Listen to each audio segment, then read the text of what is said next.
Hey dude, how you doing? I'm American now. Come back from the Bay, my favorite place in the world. The Bay. The Bay. The way.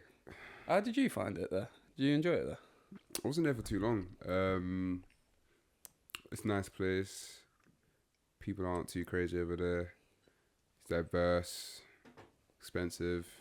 Very expensive. Good weather, good weather. Not the worst people in the world, so it was alright from what I remember. Feels like a bubble out there, mate. I bloody loved it.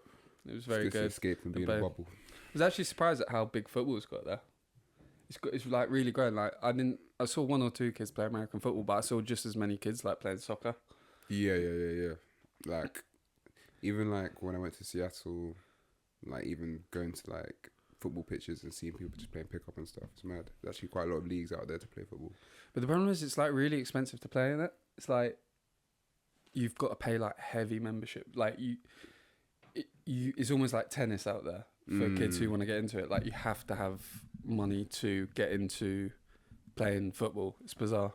It's just one of those things. Like if you're maybe more lower down, like, or come from like maybe a background with less money, I think you're probably just more drawn to other sports over there that are more accessible, like having a basketball court near you, or just getting like a American football to play with outside, and throwing around the pigskin and stuff like that. So probably it's just probably why.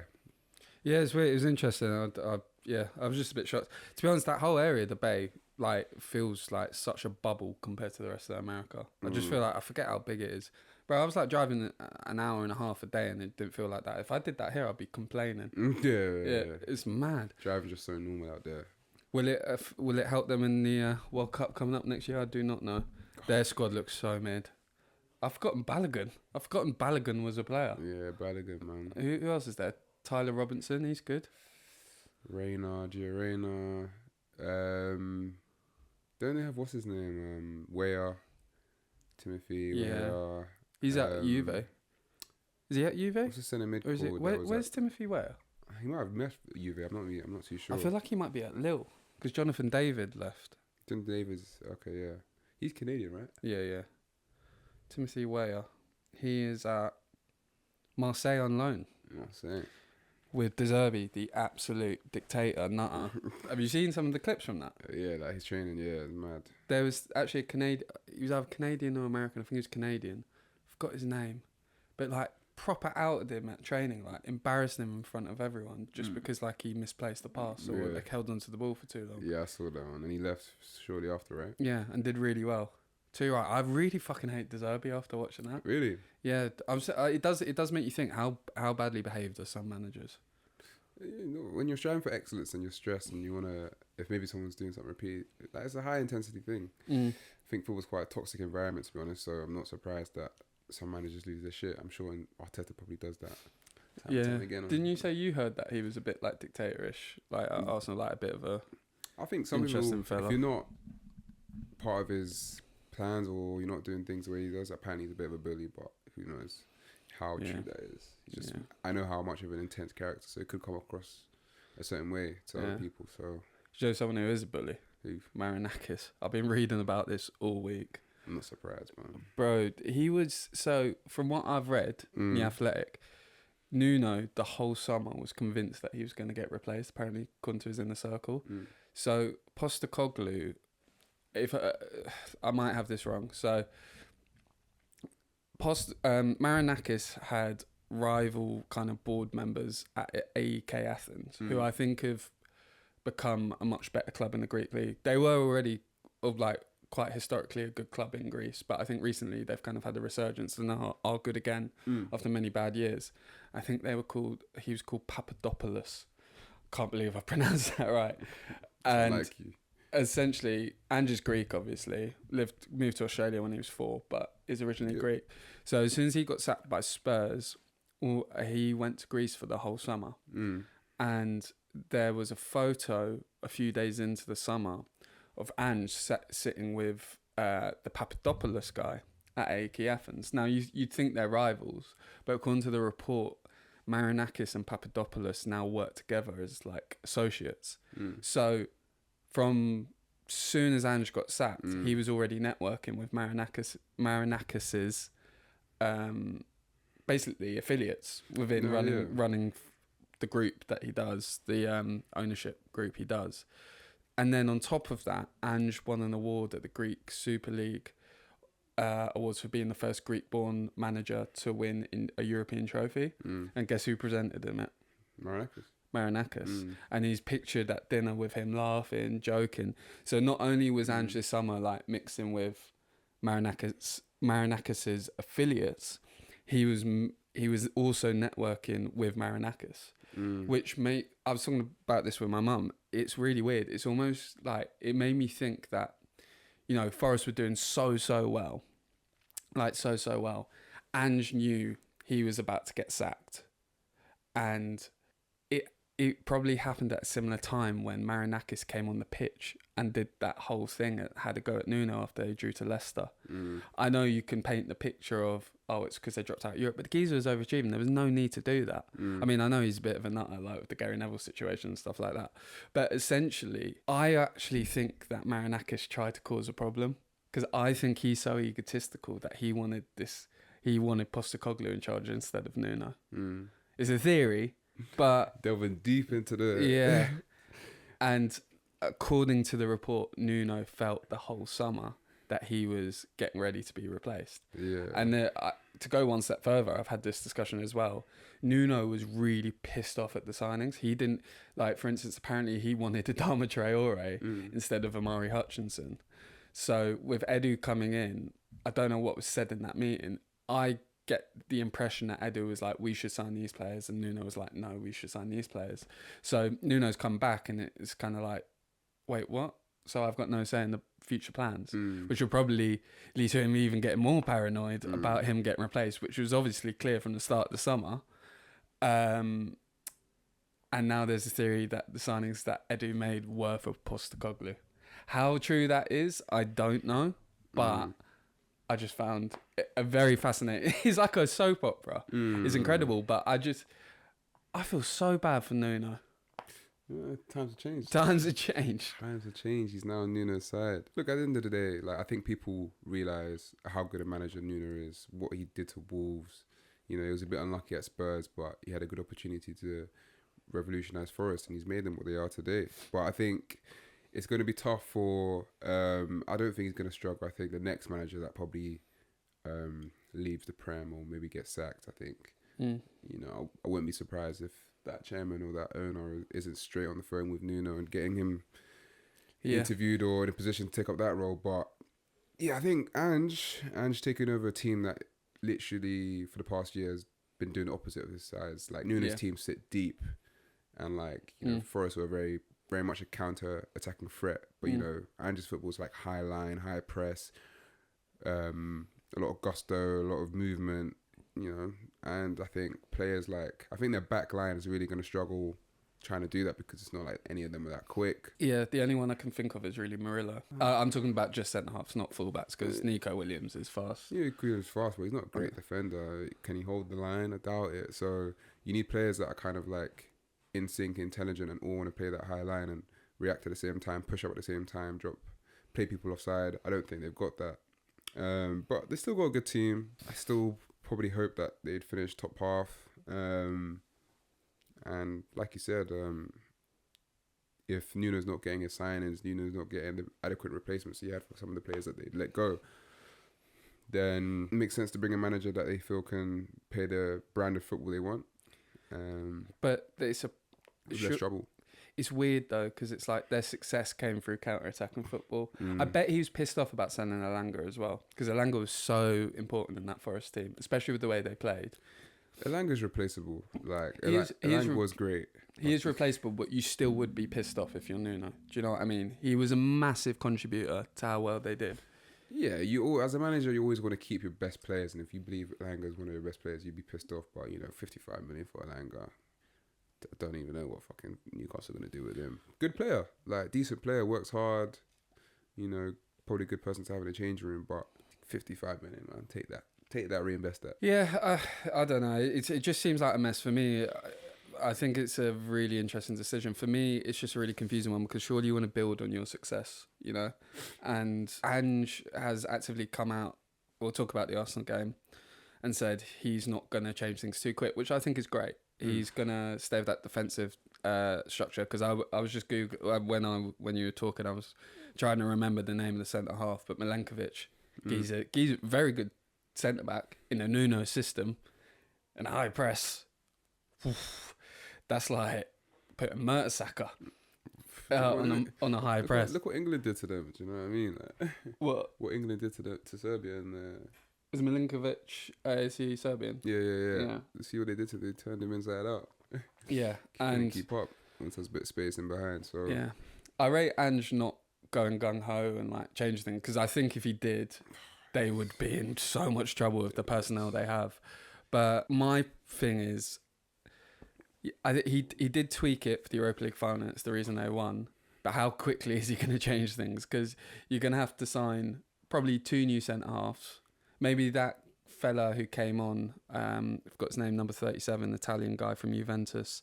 Maybe he's a bit rapid, but essentially the team has been set up for the most part to play very defensively structured football. So sit deep, so you've got slow, bulky defenders and then very fast-pacey wingers. The fast-paced wingers would suit the system really well, but the slow defence is going to take a while to adapt and change. And that's what would just worry me. And then on top of that, you know, how good is Ange at setting up a defensive team? I don't know.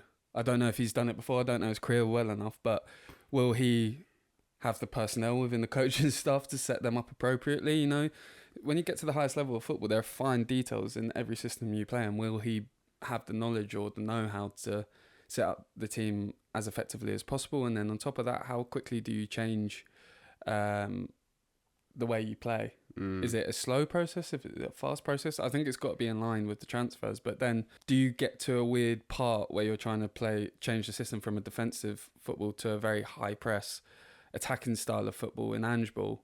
Is there going to be an awkward stage where it's like, do we press, do we sit, do we press, do we sit? Like, how do you adapt that? I can't really think of a time where that's been done. So there's going to have to come a time where they're like, all right, okay, we're a high press team, but I don't know how you do it. I'm not knowledgeable. That's what would worry me. It's teething pains after a successful season you have to build on, which I think is bizarre. You want to improve, you want to evolutionize Nuno's system, and instead you're going back to square one. It's a very bizarre one. I don't know. I think I'm struggling to make a prediction because it can go one of two ways. But I think, you know, as long as he doesn't change it too much, I think they'll be okay. They still got really good players. Managed to keep Morgan Gibbs-White. Managed to make a few signings. Some promising young English players, McAtee and Hutchinson, they're good signings. Igor, the Brazilian strikers as well. I wonder who signed them. They got good depth, man. Yeah. Ndoye, McAtee, Hutchinson, and the other guy called the Ghanaian brother Hudson Odoi. Yeah, they got all these players, so they got good depth, man. Want to see how Wood would probably do under. And should be interesting. Yeah, it'd be interesting to see because he's not really that sort of striker. But I'd be interested. I think that is it Igor Jesus or is he the Brentford striker? He's Brentford. Who's the Brazilian guy they signed? Forest, they signed a Brazilian striker. No idea, man. What's his name? Was he on the bench yesterday? Oh, Haaland. Igor Jesus, yeah. Oh, Haaland scored. Yeah. We're recording this at the time of the Man United derby, Manchester derby, which is interesting. But 2-0. 2-0, man. All right, should we talk about that maybe? Because by the looks of it, United are going to be struggling again. It's getting worse. They started Sesko in this game. I think it's looking like they're about to lose this game. I'm going to watch it because... What happened last time? Oh, yeah, shit. Yeah. Do we talk about it now? What? Man United? if you want. How have they set up today in the middle? I think they've set up the same way. Ugarte's in next to Bruno. They put Bruno in the middle again. For fuck's sake. No wonder they're fucking 2-0 down. What is his stubbornness? Even Ange, one of the most stubborn... Sorry, I respect that a bit. One of the most stubborn managers out there, will even adapt to the system because he knows if he comes into Forest, he'll play. I was talking about, again, I mentioned it last time we recorded. Why the fuck have they not signed a centre midfielder? In the video, you were like, they'll probably sign someone. Cheeks, they didn't. They didn't. They're pissed. I think it's probably a good thing they didn't sign anyone. Hear me out. Let me land. So obviously, if you're going after your target and your backup target, you can't get either.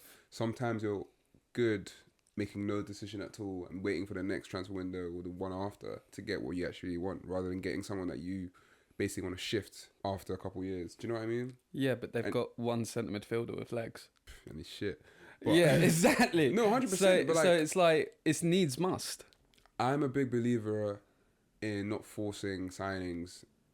Because at the end of the day, whoever they sign as a centre mid is going to cost 50-40 million. And if you don't really want him as your first choice, you might as well just not make any signing and do what you can. I completely hear you out. With that. But they've literally got one centre midfielder who can do the role. If Amarin's going to be stubborn, you do need to make that signing. Otherwise, you adapt your system. I think what you're saying is bang on, no, they need a centre mid. Yeah, I think what they you're need saying. Someone with legs. They need someone that can run about. They need someone that can, progress the ball. But what you're saying is not wrong, Cheeks. Is what I'm saying. The problem lies in his stubbornness to play this formation. Yeah. Adapt your system, and then for some reason, leave Mainu out. And Mainu's a brilliant technical player in the pivot, like receiving it, keeping it ticking. Kind of like he is. I'm not directly comparing the players, of course they're different, but they do the same role. Zubimedi and Mainu. Mainu receives it, keeps it ticking. Why the fuck he was playing in the 9 one game against Palace, I do not know. That's like scored and he's like, yeah, this is it. Yeah, He doesn't even bring him on anymore. Yeah. And then when he asked for a loan, they said no. Yeah, and did you see Mainu done like a tweet? It's like he was like referencing a film or a TV series, and he put it on his story or Twitter or whatever, and he's basically saying, "What more can I do?" Like when you keep on trying and like stuff like this. But okay, Mainu is a brilliant player, but Mainu keep the ball. Technically, he's fantastic. He's a fucking, when he first came in, like the way he receives it, keeps the ball, dribbling, he's great. That season he burst onto the scene, he saved their season. Yeah. Absolutely saved their season as a fucking 17, 18 year old. Yeah. People calling him generational. I still think he is. I genuinely still think he is. But he's not. I think he's brilliant. Generational. All right, maybe not that far, but he is a brilliant player. Generational. I take that back. Good. I got overhyped. I got excited. Is Dalman generational? Yeah. Yeah. Max Dalman's generational. But no, Mainu is a very, very, very, very, very good player. I said this about Garnacho, who actually looked very good in Chelsea shirt the other day. Looked very good, or he played well? Played pretty well. Came on mid-difference, like got the ball in the lock, started to make things happen. Because for Caicedo's goal, he was just very direct, which is why I really like Garnacho. He crossed the ball on his left.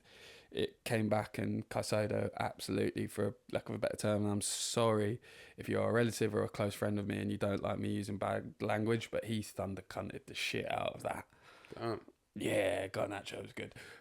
But I still think Garnacho was in a very toxic club, and I think Manu is in a very toxic club. I don't know what the fuck Amarin doesn't see in him. Technically, he keeps the ball.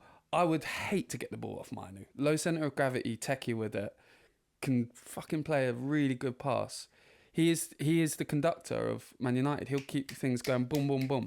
But Manu isn't a very like he isn't a horse like Declan Rice. He don't eat ground. Yeah, he doesn't eat ground. That's exactly the phrase. So you need someone next to him. So I think the answer is staring him at the face. Ugarte, yes, he's not the best, but he does cover ground. Put Ugarte next to Manu.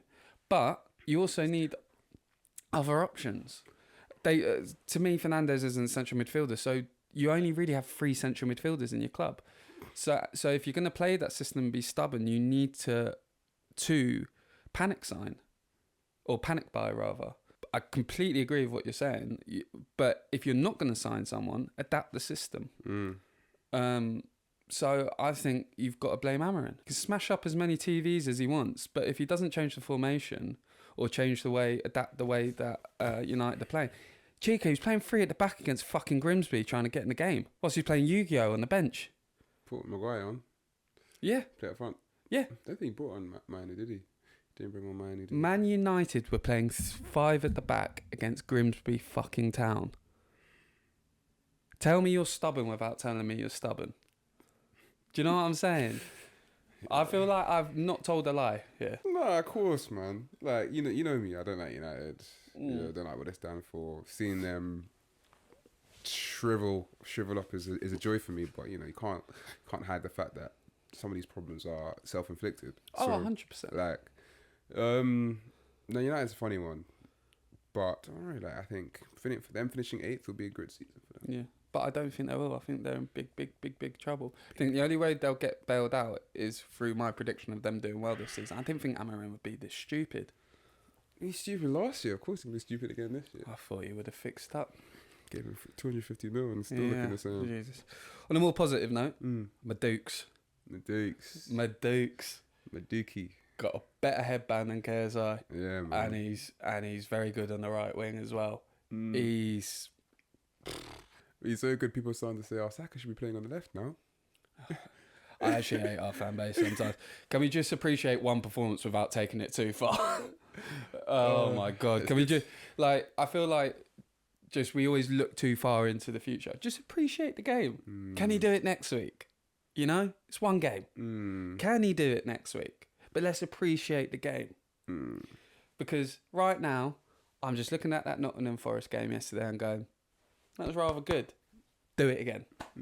And he had that form at England, but let's not start talking about Saka on left wing. I think they asked Wrighty about it on the overlap as well, and he was got actually quite annoyed. Is it? Yeah, I mean, Saka can do a good job there, but I think everyone references that Brentford goal where he absolutely hammers it at the goal. I'm pretty sure he might have been playing the right wing that game. I could be wrong. He just drifted, yeah. I think it was a counter attack. Yeah. And he drifted to the left. So for everyone saying that, he wasn't actually playing there. Yeah, 100%. And it was on a break where he has time on the ball. What, you want to kill Saka's game? So you want to turn fucking Saka into a touchline winger? He's so much more than that. Yeah. Well, we've got a lot of options. It's good to have options. It's good to have people that can actually cover and come in and you don't really feel the difference of one of your best players ever being injured. So yeah, I don't know. I think Madueke, I need to watch it back. I was playing my own game, but I need to watch it back in full the game and see what everyone was telling me. Oh, Madueke. Madueke's on fire. Yeah. I'm excited. There's obviously a baller there, and excited to see how he develops. And obviously, we now have a better platform than Chelsea to give him everything that he needs. He's playing around better players, playing in a better system. So, and he's now released from the shackles. So, it's good. He was brilliant. I just want to see more goals. I want to see goals. Yeah, Goals from him. I think what's really refreshing about him and why I'm bloody loving the Premier League this season, mate, Chika, we got long throws back. We got kicking it into bloody touch from a kickoff. We got number 9s back. I'm so happy. Brexit means Brexit. It's fantastic. Actually, I probably shouldn't say this at the time of the political climate. You wait till I get the St. George's flag. Great time. Oh my God. Yeah, fantastic time in there, Jack. What a week. But he was just so direct, and it was just really nice because Saka's so direct, whereas I don't know, Martinelli can't take on someone for the past year, and you did notice that a bit in the game. I don't think we've had as a direct player who can actually beat his man as well as Madueke for a while.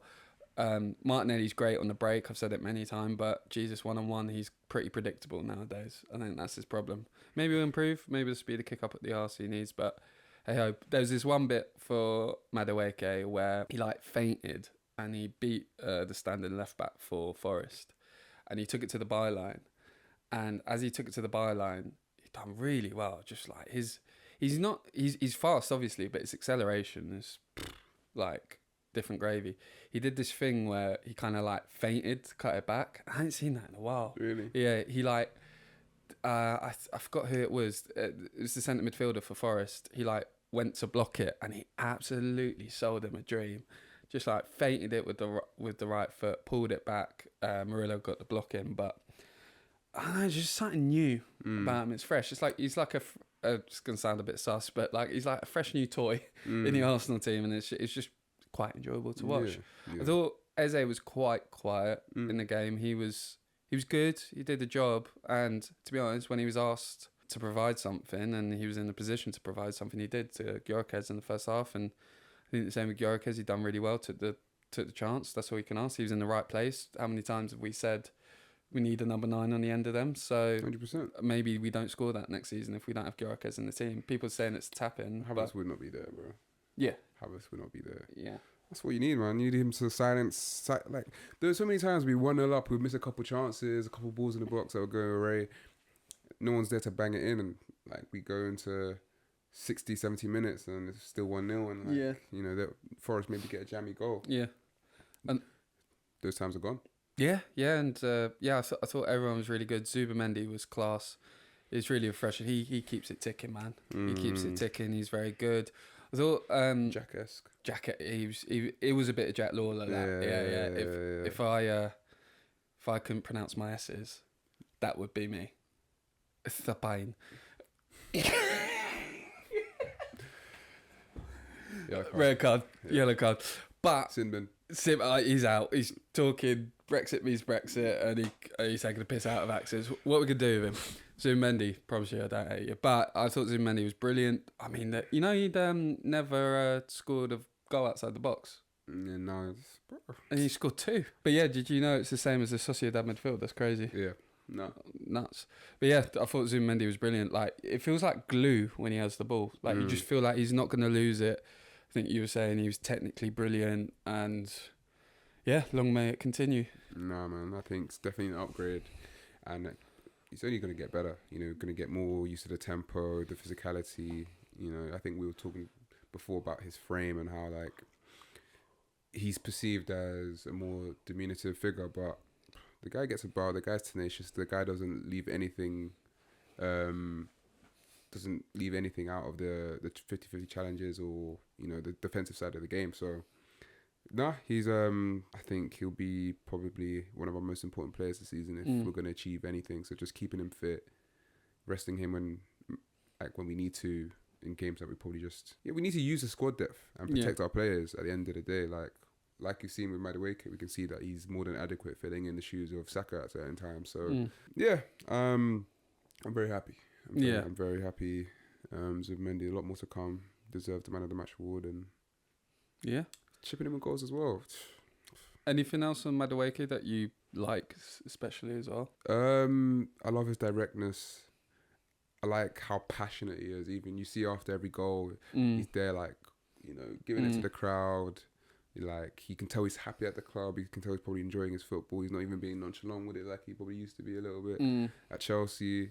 Probably, like, you know, he's gassed. He's got a run of games. He's proven himself. He's doing well for England. You know, the only thing I want is, like, I just want him to get goals. Because at the end of the season, it's going to... I'm sure he's got his own targets, and I'm sure he's happy with the way he's playing. But I'm sure even Arteta's probably having a conversation with him, like, you've now played 3 games for the club, but, you know, we want you to be a dog in front of goal. We want you to, beating your man and do all this stuff. I apply the same thing in my game. Like, I don't want to just be a dangerous player. I want to be a killer at the same time. So I think that's something that Madueke needs to add to his game. Just, you know, he's played 3 games, played well in 2, killed the fuck out of them. Need a goal or assist now. Yeah. It could be 007 pretty soon. Yeah, that would be great. 5 goals against Leeds, didn't get 1 on goal assist, did he? Not sure. Yeah. I'm not really a stat merchant, but yeah, I thought brilliant. Well said, and long may it continue.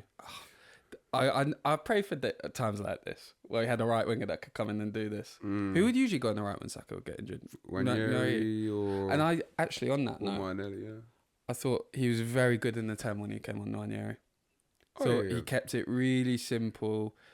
Like, he would try the extravagant pass here and there. I actually thought Odegaard was hot. He didn't play for long. I was watching him, and there were a few times where he seemed scared to play like a direct pass. He, you know, like when you're playing football and there's like a second, like you have like a brief window to play the ball past the lines.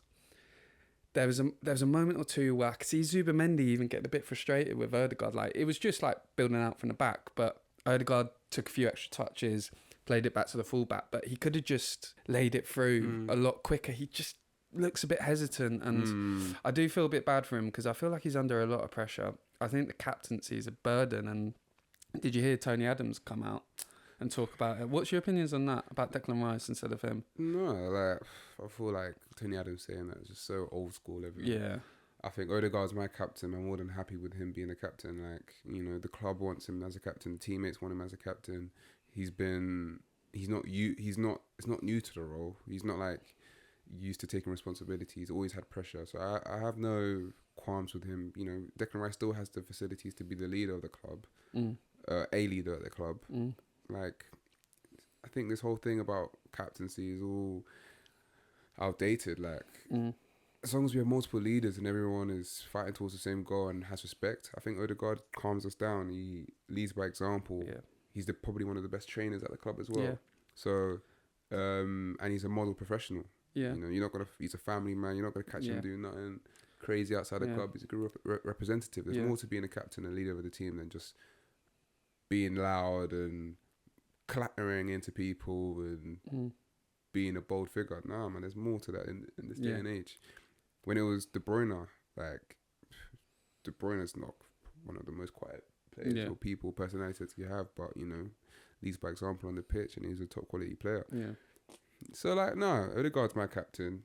Declan Rice would be a fantastic captain at the same time, but you can see that he probably just needs a run of games. It's probably tricky having this shoulder injury before coming and playing 10 minutes against Liverpool, expecting to make a difference, going away on international break, you know, and getting used to some of his players. Like, that front three next to him is completely new to him. Yeah, I mean, players are allowed to have bad patches. I mean, look at Palmer last season. He went a long time without scoring or assisting. And yes, it's partly because he was marked out of games and Nicholas Jackson up top.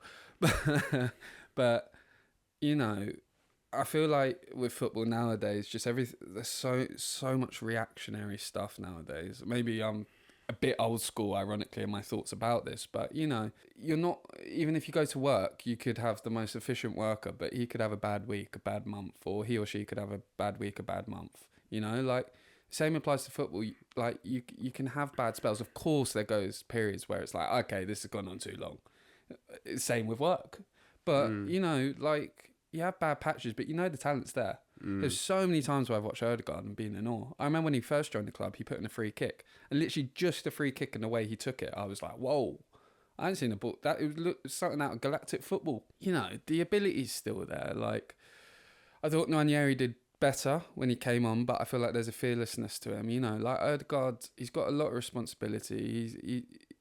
He's not so young anymore, but, you know, he's adapting to being captain still. I think it does take a while. And as you say, there's a lot more stuff to it. And I don't know, at the end of the day, I think he's shown enough talent for us to put trust in him. And, like, yes, you could use Martinelli as an example where things have gone on too long. But I do think Odegaard will find his form again. And I think as a creator, he's now got numerous options around him to kind of show that more. I'd be very surprised if he doesn't. Look, we've got so many options to play in the 10, got good competition. I'm confident, man. You know, even playing City at home next week, it's going to be a good game. A good game, man. Yeah. Time to strut our sophomore against a high quality opposition and see actually where we stand. So yeah, I'm excited. I'm excited for the season, man. Yeah, it's going to be a good one. Fancy. Maybe we should talk about this. All the games are done for the weekend now. And where are you in the league? So Ricky Murphy, a friend of my cousin's from Ireland, is winning it right now. And where are you? 19th. I'm 34th. 34th out of 45th. It's going good, mate. Law and order. Disorder. Disorder. Should we shout out the top 3 for each pod? Yeah, if you want. So, Finchley Massive, Ricky Murphy. Grayson Church Elbeck. Eelbeck. Do you know him? Yeah. No, I don't know. I know Victor though. Oh, okay. And Victor Anuka Enyi. Yeah, not bad. Not bad? Not bad. Yeah, Not bad. give me my Nigerian passport. Yeah, they're all dominating at the moment. Yeah. Although Ricky Murphy, oh no, he got 76. He vice captained Haaland. Fucking bullshit. I actually hate this game so much. Oh, I know. It's the most like frustrating thing, man. He was on like 40 odd, and I've had a decent week. I've got 51. That's not good. Morgan Rogers let me down. Declan Rice randomly got dropped. Gakpo captained him. Don't know why I done that. Alanga got dropped. Got dropped. Yeah. João Pedro got 1 assist. Gorakez, a vice captain, got a tap in. Only got 6 points. Don't know why. Nick Pope. My defence did well. So you captain Gakpo and he only got 3 points. Yeah. It's all about your captain and not having someone on the bench that just booms. Yeah. Oh, fuck. Gvardiol came back and he got 6 points. I hate it. Because when I put him in the squad for the first week as well, like it...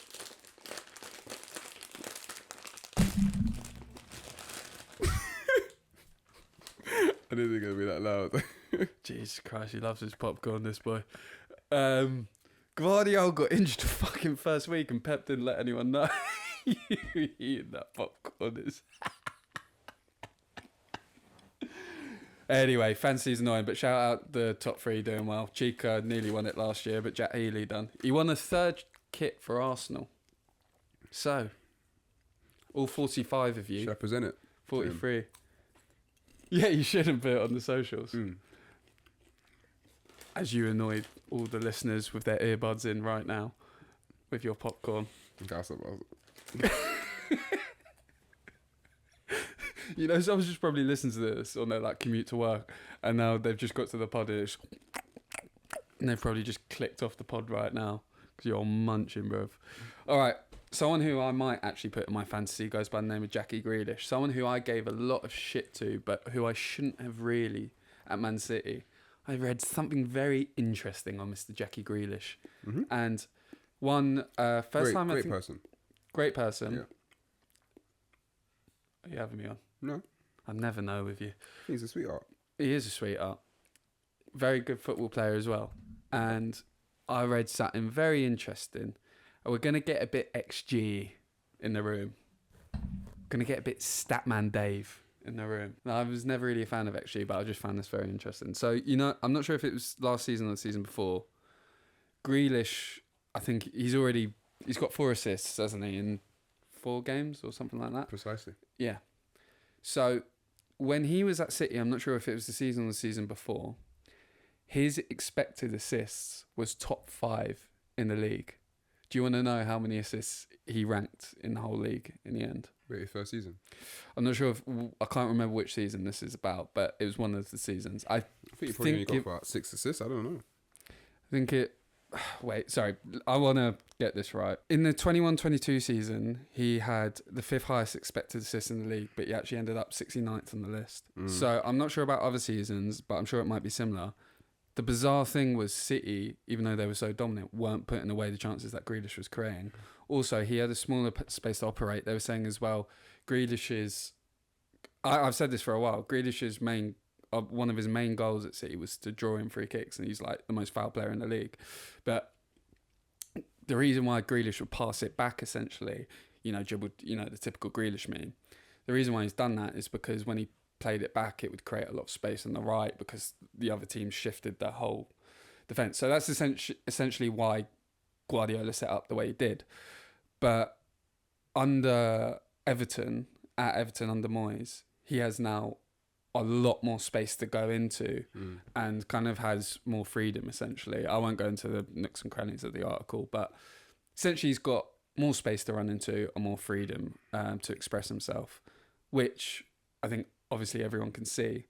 But the bizarre thing is, you would think at Man City, the chances he created, 5th highest with expected assists, would be put away a lot more. But they're actually being put away a lot more at Everton. bizarre. So I think I owe him a bit of an apology because I went on one a bit. I mean, he didn't have the best season last season, but I think he had a bit of a. I think City were just having a rough time. Full stop. I don't think he even played. Yeah, he didn't really play that much, but he seems like a really nice lad. He's doing really well. So just thought that was a really interesting article on expected assists and stuff like that. And yeah, it's fun watching him at Everton. Him and the Dewsbury Hall little link up is nice to see. And also, told you about Jake O'Brien. He's starting every week now. Yeah, he's done well. Well, because Brentford's injured, isn't it? No, he's been playing right back. Oh, because they don't have a fullback, innit? Yeah, been playing right back. Mm. Doing a good job. Nice to see Everton doing well. Should we talk about Ireland? No. Bro, you guys are shocking. You're saying it in a Celtic shirt. Remember this. Scottish team. Come on. You guys are terrible. It's really bad. It's actually awful. Like, did you watch it? No, but I saw it.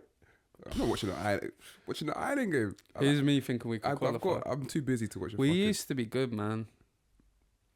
Used to be alright. Oh no, like 2002 World Cup squad was quite strong. Where'd you Steve Finnan, Davy and How Duff. far you get there? Got knocked out by Germany in the World Cup groups knockouts. Oh, good. It's quite good. Oh. And also he had the whole Roy Keane thing where he stormed out. Wow.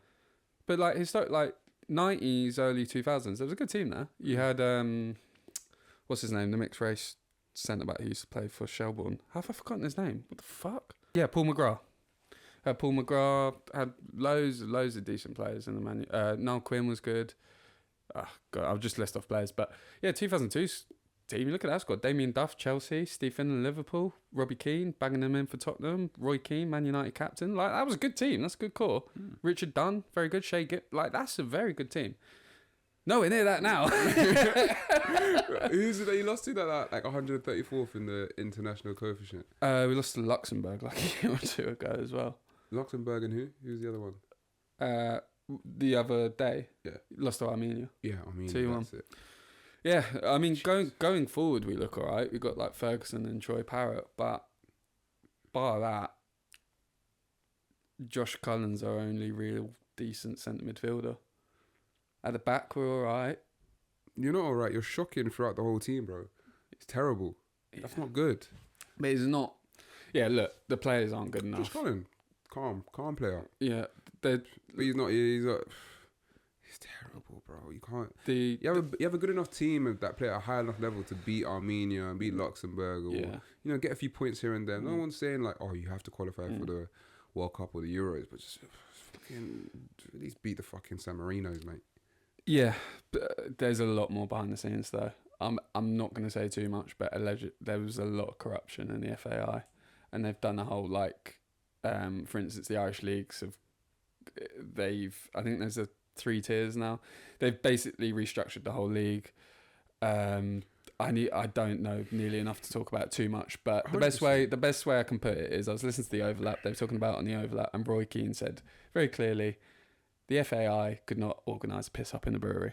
So there's a lot of stuff behind the scenes as well. But you're 100% right. The team should be doing a lot better. Look at Scotland, bro. Look at Scotland doing right now. Yeah. Playing good football. Yeah. Team's probably the same sort of standard. Yeah. I think Ireland's midfield is nowhere near good enough. But, like, you are right. I mean, Troy Parrott, he's one of the top goal scorers in the whole of Europe right now of AZ. Evan Ferguson's had a good start to life at AS Roma. You've got Jake O'Brien starting week in, week out for Everton. Kelleher, ex-Liverpool keeper, won the FA Cup for Liverpool. Like, there is enough talent in there. You're 100% right. Even, like, your Ryan Manning's at Southampton. I know he's a championship player, but he's playing really well. Josh Cullen, Premier League centre midfielder. Yeah, there is enough players there. Yeah, it's frustrating, mate. I miss the days where we beat 2014 Germany. Shane Long over the top from Randolph. Oh, what time that was. But the great thing about being from 2 countries is you can switch to the other. England. Get them out. That's not going to go down well, by the way. No, I probably follow Ireland more than I do England. But it's shocking. It's shit. There should be there should be a lot more done. I don't really know. But definitely not qualifying for the World Cup. Oh yeah, neither Nigeria. Really? It's really bad. Really? Yeah, it's really bad. We're in a similar sort of situation. A lot of corruption. Really? Yeah. We're in AFCON though. You're in AFCON? Yeah. But yeah, World Cup. I thought we were gonna be there. Really? It's like a miracle. Yeah. But you've got a lot of good players. Yeah. It's bad. It's bad. South Africa. It's one from each group, and like we've just drawn too many games against shell position. Didn't beat South Africa. Yeah. You've got way more talent than Ireland do. 100%. Yeah. 100%. We've even, like, most of our better players are Nigerian descent as well, like Ida, Ogbene. Yeah, there we go. Another fucking good player, Ida. Jesus. Yeah. Is he good? He's got all the makings of a good striker, but he just doesn't make the most of his attributes. He's one of them very frustrating players to watch. Like, he's tall, fast, technical, can hold up the ball really well. But then sometimes he just decides... I mean, he scored the equaliser against Hungary, but... Right. Yeah, it's not a good time. Should we just support England? Or should we, like, just support, like, a random... Like, I've heard Cape Verde might qualify for the World Cup. Should we support them? Well, you know, I wouldn't mind being one of their fans in the stadium. What, for Cape Verde? Yeah. Have you seen some of their fans? No. Maybe not. No? Is this little Maddest moment of the week? Nah. It's just like I can't sit on the pod. All right, we'll say it off. All right, cut. I just want to name one player straight away. Antoine Semenyo. Thoughts? Quality. Best player of the season so far in my eyes. He can do everything that a left winger can do. And he's now starting to get to the level where he knows his ability and probably needs to make that step to a bigger team. But yeah, Bournemouth look good, man. I'm shocked. I don't think I even had them that high. And I'm starting to regret my decision to, I think I put them mid-table, maybe even below top 10. So, nah, man. And he's the main reason why I'm regretting my decisions. But I'll be absolutely shocked if he doesn't leave Bournemouth at the end of the season because of the season that he's having so far. Left foot, right foot, no weaknesses, strong, quick, decisive, can curate, can score. It's everything you want in a winger. And more. Yeah, and you know he had quite... he nearly gave up football. It was in sixth form. I could get this wrong, but he got rejected by a lot of clubs. Again, kind of similar to the Eze story. And then joined Bristol City when he was quite... It was quite... So in like football, if people don't know and don't understand the academy system, I'm sure most people do, but when you're 16, usually that is a sign of like, if you're a younger player and you haven't signed a scholarship by 16, a lot of people are like, I'm going to give up football. Like 16 is the age usually in football where you're like, all right, either I'm going to make it pro or I'm not. Semenyo was another example of someone who didn't. Yeah. And Semenyo had unsuccessful trials for Arsenal, Spurs and Millwall. By the age of 15, he was rejected by Palace. Before Dave Hockaday convinced him to join his youth academy programme at South Gloucestershire and Stroud College. Semenyo's development saw Bristol City, Crystal Palace and Bristol City show interest in signing him. In 2017, he signed for Bristol City. So he was 17 by the time he finally signed for a professional club, which is quite rare. As if you do know academy football and stuff like that. Yes, there's the stories of people coming through semi-professional after getting released by an academy, but to sign for an academy at 17 is quite rare because they'll have had so many players coming through their system. I'm sure he might have played for a few clubs like as a kid for short periods and obviously had the ability. But, you know, again, he's obviously got a very strong mentality to go through that. And what a story with that bloke called Dave Hockaday who convinced him to join his college scheme. Because I remember in sixth form as well, like, I'm nowhere near comparing myself to a professional footballer like Semenyo, but I was at Reading development squads and I was asked to join one of them colleges and I rejected it. I was in the Reading development squad and I was like, fuck that, I know I'm not good enough. Like, and they're asking me to trial again. So obviously he joined a similar college system and then got signed by Bristol City, which is incredible because when I was at the development squad at Reading when I was 16, everyone there, it just felt like everyone was panicking and like shit, I've got to get signed, shit. But yeah, it's a horrible environment. So fair play, you've got to have some strength because every person in England wants to be a professional footballer. So fair play to Semenyo. Also, just another very, very, very good direct winger and very fun to watch and techie with it. Got a bit of everything. We're spoilt for wingers at the moment, Cheeks. They are. Man, the Wiggins are back in the game. If you could pick one club off the top of your head that he'll end up going to, who do you think it will be? Arsenal? Yeah. Semenyo mainly play. He's left-footed on. It's right the foot. But he can. Is Semenyo right-footed? Right foot, but he can use his left foot easily. Oh, he's one of them. Mm. Oh, he's that good. Jesus. Mm. Get rid of Martinelli, bring Semenyo in. Get rid of both Martinelli and Trossard. Do you think he'd join Arsenal? He's a massive Arsenal fan. Yeah. Of course he'd join Arsenal. Oh, but you can't play the Eze and call Arteta last minute again. Tottenham put a bid in for him and then he joins. But that goal against Liverpool as well, that was like... Both them bitches, bro. What? Both goals. Oh, what, in that game? Yeah. That was like a real like performance you remember. Because if I'm still bringing it up on Game Week 4... Perfect start to the league, man. Yeah, it was a great game, that. Great game. I knew the Prem. It gave me vibes of when Arsenal played Bournemouth in that pink kit. Yeah. Do you know what I mean? Like, just very good game. Gabriel Jesus. Bournemouth are just very entertaining to watch under Iraola. Great manager, man. Hopefully United don't get him, but... He's going United? Is that what they're saying?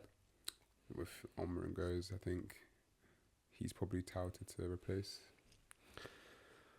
Bollocks. All right, maddest moment to finish up with for the pod. I just got a really random one I just want to talk about as he munches his popcorn. All right, my maddest moment of the week is a bit of a random one. Did you know JAMIE CARRAGHER'S Maltese? No. JAMIE CARRAGHER is half Maltese. His mum's from Malta. I found this out because he's a Malteser. I found this out because his son, I think James, plays for Malta. Plays for the national team for Malta. Thought it was really random. Like, I don't know, in my head, JAMIE CARRAGHER's like, you know, white Scouser from Liverpool with a bit of Irish descent, like most Liverpudlians. Like, they're all a bit Irish. Did not know he's Maltese. Damn. Random one. Not that deep. Not too much to it. But yeah, JAMIE CARRAGHER is Maltese. That is my maddest moment. I haven't really got much Scouse Malteser. Yeah. Also, you know Snoop Dogg part owns Swansea. Yeah, I saw this. Yeah. Man, that's weird. Yeah. I feel like a lot of American people are getting involved in like minority stakes. I think it's Jimmy Butler who's Oh yeah, Chicago. Was it Chicago Bulls? He was at Chicago Bulls. Where's he now? He's a bit Warriors now. He's a bit eccentric. He's a bit eccentric. Like he's Yeah, sometimes he does like weird hairstyles. Yeah. He's like really good friends with Neymar and stuff, and he loves football. And I think he's looking to buy a minority stake in a local football team, and he's looking at some of the clubs. Nice. So yeah, him. Oh, wasn't it? I think Kevin Durant as well. ASAP Rocky and Rihanna were with Tranmere. What the fuck is going on? I never thought that those two words would go together. ASAP Rocky, Rihanna, Tranmere. Tranmere, crazy. We're not even talking in Liverpool. We're talking a bit out of Liverpool. It's bizarre. Oh. Snoop Dogg Swansea was at ASAP Rocky and Rihanna in Tranmere. Jimmy Butler about to invest. What the fuck is going on? I kind of love it though. Let me see if he actually bought the club. All right, here's an interesting question for me at this moment. If you could buy like any kind of team from League One to all the way bottom, He wanted to buy Crystal Palace. Crystal Palace. Jimmy Butler is part of a consortium preparing to make a bid of over 200 million to buy 43% of football club Crystal Palace from Eagle Football. This bid is to resolve the multi-club ownership thing that took them out of the thing. That's bollocks, by the way. Marinakis again. But you now see why they care so much about the multi-club thing. You see what Chelsea have been doing, like Yeah, the Strasbourg thing is a joke. Chilwell's there. they're just selling. And Chiso is sort of blue co. Like it makes no sense. Yeah, Like so you can see like both sides of the coin of why they're trying to create rules. Obviously, it hurts when clubs like Palace that probably do it the right way are getting hurt by Chelsea's fucking bullshit and getting caught in that web. But you know, it's hard making some of these rules and you know rewarding teams that follow the rules and then trying to probably strain the teams that are trying to take advantage of some of the loopholes. Well, what happens if Leeds now qualify for Europe with Red Bull? Do you know what I mean? Like, because they weren't punishing Red Bull Salzburg or Red Bull Leipzig. Does that mean if Leeds, they're probably not gonna, but if just say now that they've got Red Bull investment, would Leeds not qualify for Europe? I think it's case by case. I'm not really too sure. Well, where the money fucking shows, that's what it is. All right, on another question. If you could buy any club from League One downwards, you're an American celebrity, who are you buying? Who's the first club that comes into your head? Buy a club? Yeah. You want to take them from, like, do a Wrexham? Wimbledon. Wimbledon? Yeah, that's a good shout. Why Wimbledon? Seeing them play, they used to be quite a historic club. I know they've been through a lot, went into administration. Rich history. I wouldn't say a historic football club, but you know, I think people that watch Division 1 and like early years of the football way before our time know that Wimbledon was a ever-present kind of football club in the domestic league. So Wimbledon, that's just the first one that came to my head. I'm sure there's probably others I think about it. Or a little Blackpool. Yeah, a little Blackpool. Bradford. That needs some regeneration. Yeah, that'd be a good one. Yeah. I think I'd go Orient. Leighton Orient. Yeah. That's a good business there. Because you know, they're doing well. Why Orient and not Charlton or Reading and those kind of similar markets? Because Charlton have been in the top flight. Orient might have been in the top flight once or twice, but they're not. Like, they've never really won anything. I think with Orient, it's exciting because it's such a historic club, like from the 1800s, but they've never really done much. And like, that's kind of when they're in the playoffs against Charlton. As much as I do like Charlton because we went and the people are really nice. And Charlton as a club have been through a lot. Just like Orient haven't actually been to the top flight. And I just feel like they're proper. Like, imagine that rivalry with West Ham. Like, it's next door, Orient. Well, not next door, but it's very close to the London Stadium and historic club, very passionate fans, proper East London. You get a pie and mash before the game. I don't know. I like a bit of Orient. Apart from that, I'd you're gonna like this one, Wingate and Finchley. Wingate and Finchley. Yeah, I'd go for a little Wingate and Finchley for people listening who aren't from around North London. So everyone. Yeah, pretty much. Wingate. I trained with their under 18s, I think, and it was just in the park. And didn't you play? Was it? No, it was Finley that played for them. No, I don't know. A few of our boys went to play with them. Anyway, they're, apart from Arsenal, they're my next closest club. So I just thought they've got a stadium. I don't know how historic they are, but they're proper low down the leagues. Put some investment in them, bring them up. And could live next to the stadium. It's a bit of an egotistical. Are they quite close to you? Yeah, it's not hard to get to. I don't know where the fuck it is. Your local club's QPR, isn't it? Yeah, I think QPR is literally like, it'll take me about 12 minutes to get there. Yeah. If I drive, even tube, get to Wood Lane, it's not. Yeah. It's like literally 20 minutes. Yeah. QPR's probably my local. Fair. Yeah, but I'd go Orient or Wingate and Finchley. One of my friends lives in Leighton Orient Stadium. Oh, the flats that overlook it. Flats are in it. Like her living room is part of the stands. Oh, I would live there. I think you've given me an idea. But she's not even like a football fan. But it's like she would just be having her like lunch and it's like she literally gets the whole pitch. It's not like Brentford. Yeah. Like her living room is like the corner, like just overlooking the corner flag. I need to show you a picture to see what I mean. No, I know. I've seen it. I've seen it. Yeah. That's unreal. What's the rent on that? I don't think it's too crazy. I don't think they factored it as a season ticket now. Yeah, Leighton might be the move now. Okay, we're on to other things now. But yeah. It'll probably raise their fucking rent though if they get some investment. Yeah. if okay, 'cause I do think there is a problem with too many London clubs rising through the leagues. Like you look at the Premier League now. It's going to be like the Premier League divide with like the rest of Europe. All the money probably will be sucked into London. Yeah, because all the players want to move to London. If you could buy one club apart from Blackpool, who would you go for? My heart from Blackpool. Okay, you go Blackpool. Who would I go? I'd go for a little Carlisle. I was just thinking Carlisle, you know. Proper north on the border with Scotland. I don't know anything about it. I was born in Carlisle, but I was made in Royal Navy. And then like you can make that your tagline for the market. Look, it's already sorted. Like you could play off that. That would, you know, get on Disney Plus. You must get that joke all the time. Yeah. Okay, freak of the week and howler. I usually do howler. Howler will have to be.